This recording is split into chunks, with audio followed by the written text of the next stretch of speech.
Très bien, nous allons parler de quelque chose qui, selon Google DeepMind lui-même, représente un pas significatif vers l'intelligence artificielle générale, Sima 2, le nouvel agent d'IA qui pense, agit et apprend dans un monde 3D et qui peut s'améliorer tout seul sans qu'on doive constamment le corriger. Qu'est-ce que Sima 2 et pourquoi est-ce important? Sima est l'acronyme de Scalable Instructable Multi-World Agent, un agent évolutif, programmable et conçu pour naviguer dans différents mondes.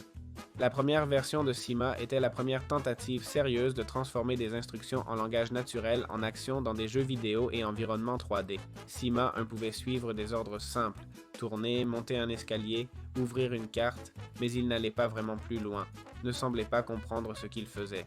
Avec Sima 2, tout change. Désormais, les gens peuvent raisonner sur leurs objectifs, nous parler, expliquer ce qu'ils tentent d'accomplir et, plus impressionnant, s'améliorer avec le temps sans intervention humaine directe. Tout cela est possible car Sima 2 intègre les modèles Gemini les plus avancés de Google qui fonctionnent comme cerveau de raisonnement et de feedback.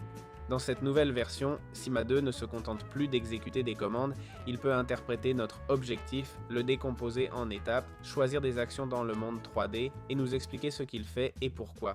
Google le décrit comme un compagnon de jeu interactif, non pas un bot maladroit qui obéit, mais un agent qui comprend le contexte, évalue les options et prend des décisions. De plus, grâce à Gemini, sa capacité de généralisation et sa fiabilité sont grandement améliorées.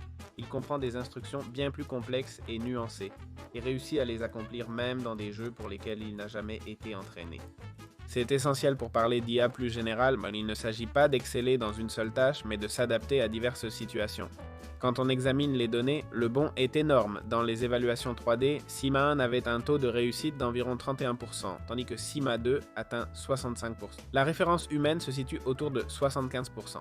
Sima 2 n'est donc qu'à quelques points d'un joueur humain moyen sur ses tâches spécifiques, et cette amélioration arrive en une seule génération. Dans les environnements inédits, Sima 2 surpasse largement Sima 1, meilleure généralisation, plus de tâches accomplies et bien meilleure performance dans les nouveaux mondes.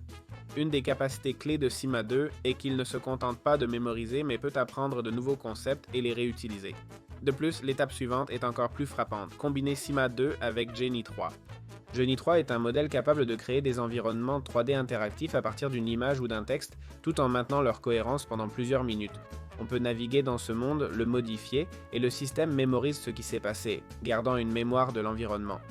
Quand on place Sima 2 dans ces mondes nouvellement créés, quelque chose de puissant se produit. Personne n'a jamais vu ces environnements avant. Pourtant, il arrive à s'orienter, comprend nos instructions et prend des actions logiques pour atteindre ses objectifs. En d'autres termes, nous avons un modèle qui génère des mondes et un agent qui y agit. Et Gemini, apportant vision, langage et raisonnement, est un agent d'IA qui joue, explore et apprend dans un monde qui n'existe pas. De plus, ce qui rend Sima 2 particulièrement intéressant, c'est sa capacité d'auto-amélioration avec une phase initiale humaine, puis une transition vers l'auto-apprentissage et enfin l'utilisation de Gemini comme coach interne. Ses propres expériences deviennent des données d'entraînement et chaque tentative, réussite ou échec est enregistrée comme expérience. Bien que Sima 2 vive aujourd'hui dans des mondes virtuels, les implications vont bien au-delà des jeux vidéo. Dans le monde réel, un robot doit comprendre l'espace physique, naviguer dans des environnements changeants, manipuler des objets et maintenir un objectif à travers plusieurs étapes, comme Sima 2 le fait dans ses mondes 3D. L'idée est d'entraîner ces compétences en simulation et dans des mondes générés par IA, sûrs, économiques et d'une variété pratiquement infinie.